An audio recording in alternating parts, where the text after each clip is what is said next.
For some reason, children think every parent has a money tree in some secret garden in the backyard.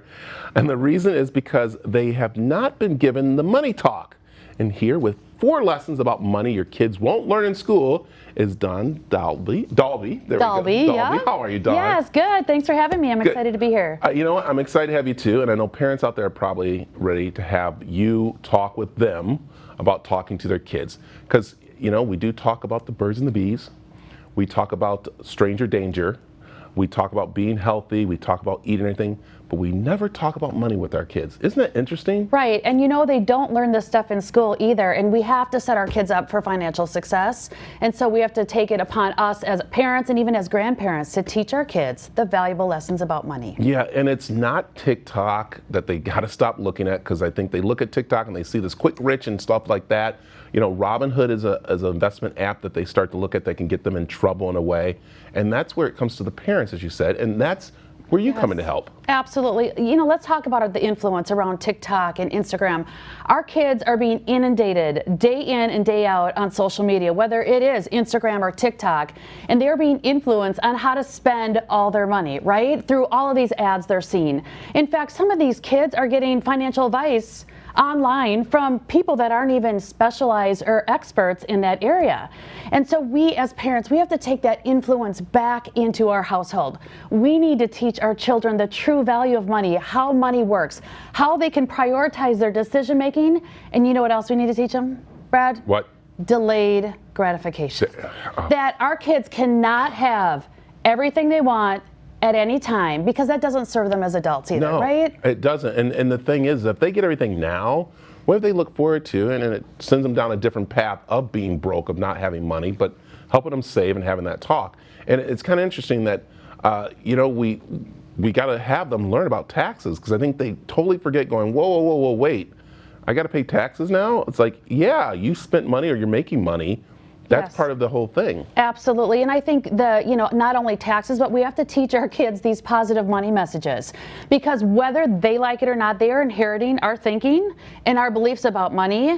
And it's so important for us parents to send those right type of messages to our kids. So let's say, for example, you're out shopping with your child and your child comes up to you and says, Mom, Dad, can I have this bike? I want this bike. Well, our natural reaction as parents is to be what? No, we can't afford that bike. And see, that's a negative money message implying there's never enough. Right. But instead, as a parent, you could reframe it and say, you know what, potentially you could have that bike. We just need to have a plan.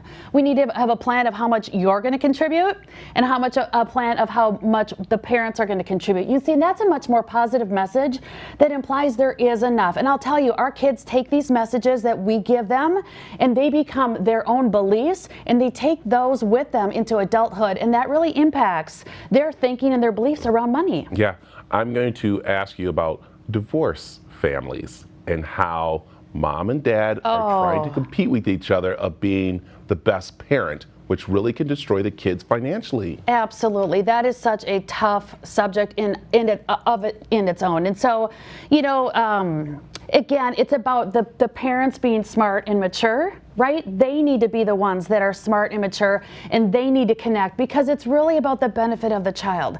And again, this stuff is not taught in school. We as parents need to connect, even as grandparents, and teach our children these valuable lessons. Yeah, I think it's the lesson that, you know, I have my kids, and they still, you know, they've reached the age where I don't mind helping them out, giving them and stuff like that. But I think when they were younger, we did talk about, you know, having goals and setting. And I think the big part is all because, you know, Johnny has the new Xbox and stuff like that, doesn't mean you need to have it, and you're going to work towards it. So when they did get it, it was very exciting and stuff.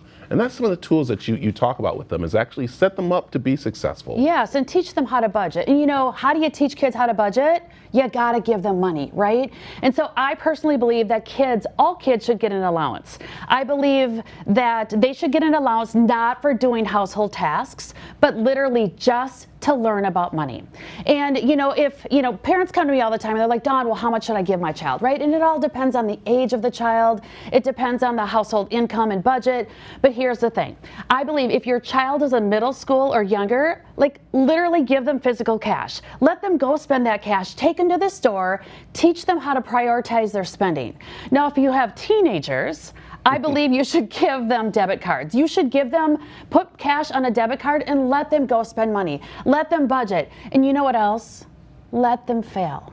You know, because that's how they learn. In fact, as a mom of 2 teenage daughters, I can't tell you how many times I've received calls saying, Mom, my card was declined. And I have to say, you know what? I'm sorry. And they say, hey, will you bail me out? Will you put some more money on the card? And I'm like, you know what? No. However, I can teach you how to have a better spending plan. And we want these kids, these young kids, to fail when they're teenagers, not fail when they're 20, 30, and 40 years old, Exactly. right? Bail them out a lot of money and stuff. Right. Absolutely. So, okay, you gave some tips there. Do you have any other tips that we could take away with us? I would say one more. I think you cannot teach your kids early enough the power of saving. And saving's a non-negotiable. And, you know, I tell my kids all the time, if you can put away 5 or even ideally 15% of your money, that's powerful. Now, here's the thing. We know, especially teenagers, they don't listen to us, right? So we have to show them. In fact, my husband and I, what we like to do is we like to incentivize our kids. And we say, you know what, if you're willing to put even 5 or 10% away, we'll match that savings. And they can watch their little nest egg grow at a much faster rate. But here's the thing. Reality, our kids don't have a lot of money, right? And it's just how it is. But you know what we should be influencing and teaching them is that they do have time. And our kids, their biggest asset is time, and money loves time. Money compounds significantly over time. Yeah. And that is their biggest asset. And you know, small, consistent savings will make huge impacts in the future for them. There it is. Quickly, tell them the website. Yes, DawnDahlby.com, and I'm happy. I have 100 free resources and videos available for anyone that wants to learn about how to build their wealth and their worth. Perfect. Dawn, thank you. Thank you.